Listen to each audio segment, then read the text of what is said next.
कुंभ मेले से चर्चा में आई हर्षा रिछारिया एक बार फिर सुर्खियों में हैं। बुधवार को जब वो रायसेन पहुंची तो बयान ऐसा दिया कि माहौल गर्म हो गया।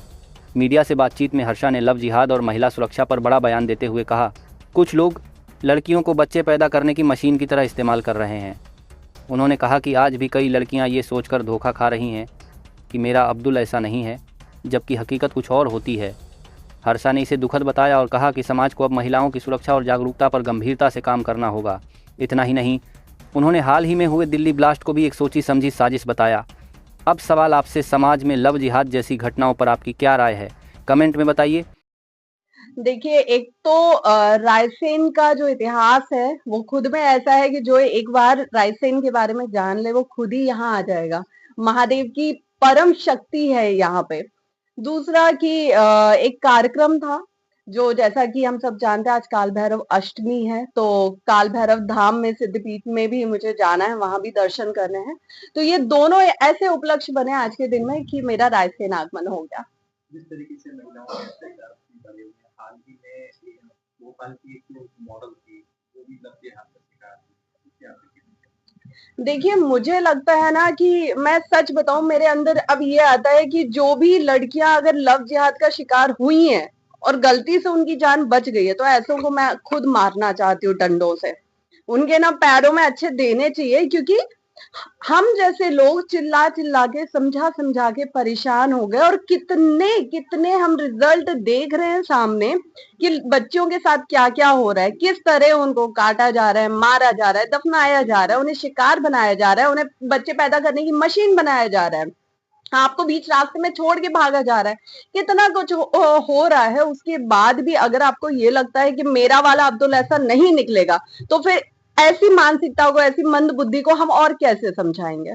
दिल्ली बम ब्लास्ट जो कि आतंकी हमला हो सकता है, उसको लेकर आपकी क्या संवेदनाएं हैं जो वहां के लोगों की कह रही है?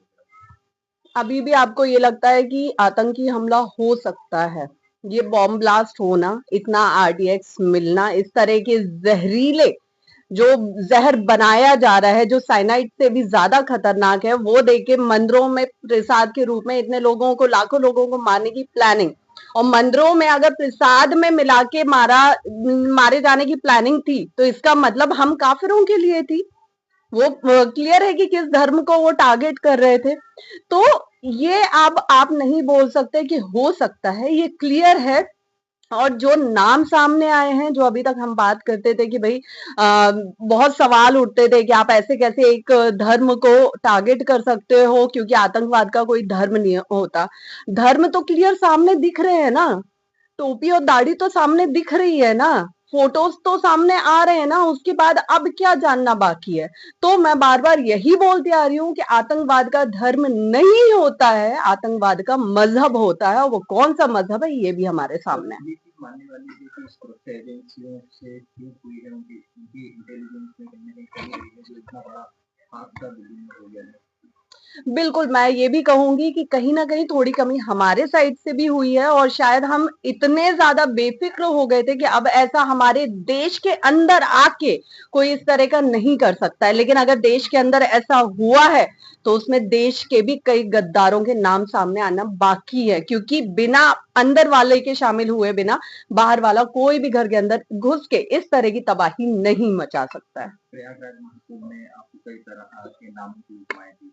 आप अपने आप को किस रूप में देखते हैं? मैं अपने आप को सनातन प्रचारक, मैं अपने आप को साधक, मैं अपने आप को योगिनी के रूप में देखती हूँ, जो योग अभ्यास कर रही है, जो साधना कर रही है, जो धर्म के पथ पे चल के, शायद मैं कभी ये कहूंगी कि हाँ ठीक है, मैं कभी ग्लैमर इंडस्ट्री के लिए काम कर रही थी, मैं वहां से मुड़ के, ईश्वर ने मेरा भी दिमाग ऐसा घुमाया कि मैं अपने धर्म के रास्ते पे आई, और ये सोचा कि नहीं, मुझ जैसे जितने बच्चे भटके हुए हैं ना, मुझे उनके लिए काम करना है, अपनी बहनों के लिए काम करना है, और जो भी जितनी भी हमारी बहनें लव जिहाद का शिकार बन रही हैं, जाने अनजाने, उन सब को हमें ऐसे शिकारियों से बचाना है। दीदी, दिल्ली मामले में ज्यादातर डॉक्टर आए हैं सामने इस साजिश में, क्या लगता है इसमें पढ़े लिखे होने के बाद भी इस तरीके की जो गतिविधियां आ रही हैं? देखिए, मैंने तो जो सुना है, मुझे नहीं पता ये कितनी सच्चाई है कि ये जो डॉक्टर्स थे, ये चाइना गए थे अपने एमबीबीएस की पढ़ाई के लिए और इससे 2-3 महीने पहले ही उनकी कश्मीर में एक समिट हुई थी, जिसमें सिर्फ और सिर्फ मुस्लिम्स डॉक्टर्स को एंट्री दी गई थी उस प्रेस कॉन्फ्रेंस में, उस मीटिंग में, सब में। और उसके बाद जितने भी नाम सामने आ रहे हैं डॉक्टर्स के, वो सारे उसी कॉन्फ्रेंस से निकले हुए हैं, उनका आपस में एक दूसरे से कनेक्शन है। तो अब आप सोचिए कि वो प्लानिंग कब से चल रही थी, हम बस उसे देख के भी अनदेखा कर रहे थे। हम वो कहते हैं ना कि गंगा जमुना तहजीब समझ लो या भाईचारा समझ लो, लेकिन भाई हम है और चारा भी हम ही बन रहे हैं, बस बात खत्म। भारत की बेटियों के लिए क्या संदेश है? भारत की बेटियों के लिए मेरा एक ही संदेश है कि देखो, आज ये भूल जाओ कि मेरा अब्दुल अलग है, ठीक है? सबसे बड़ी बात, आज अगर आपको आगे बढ़ना है, जीवन में कुछ करना है, हम ऐसे मरने के लिए पैदा नहीं हुए हैं कि कोई भी आके हमारे टुकड़े कर दे प्यार मोहब्बत के नाम पे। अरे प्यार मोहब्बत ठीक है, लेकिन पहले जीवन में कुछ करो तो, कुछ बनो तो। जिस परिवार ने जन्म दिया है, जिस परिवार में जन्म लिया है, उनका तो नाम उस जगह पहुँचाओ कि उन्हें भी गर्व हो कि हाँ, मेरी बेटी है ये। कम से कम अपने परिवार पे ऐसे कलंक लगा के मत जाओ कि वो भी पछताए कि इसने क्यों हमारी कोख से जन्म ये लिया। सवाल मेरा था कि आजकल आप मनमन देख रहे हैं बागेश्वर धाम की यात्रा होती है, तो उस पर लेकर टीका टिप्पणी चल रही है, चाहे वो जय भीम हो या कोई भी हो, तो उसको लेकर आपको धर्म को लेकर क्या बोलना है कि महात्माओं पे जो टीका टिप्पणी चल रही है उनको लेकर आप क्या कहना चाहेंगे? देखिए, ये जब-जब जो धर्म की ध्वजा लेके आगे बढ़ा है, उस पे समाज में कुछ लोगों ने तंज कसा है और ये होता आया है और होता आएगा, इसको कोई नहीं बदल सकता। और इसी से समझिए कि हमारे कलयुग में अभी भी राक्षस रूपी जो मानव है, वो कितने असामाजिक तत्व हैं जो अभी भी हमारे बीच हैं और धर्म का विरोध कर रहे हैं। सबसे बड़ी बात, मतलब वो खुद भी जिस धर्म के हैं, वो उसी का विरोध कर रहे हैं।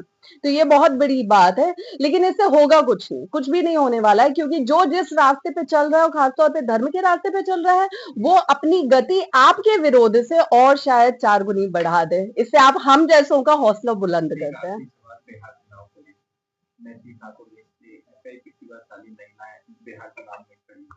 क्या लगता है कि इस बार बिहार इलेक्शन का परिणाम क्या होगा, किसकी सरकार बनेगी या इस बार महिलाओं को भी प्रतिनिधित्व दिया जाएगा, बिहार की समान दी जाएगी?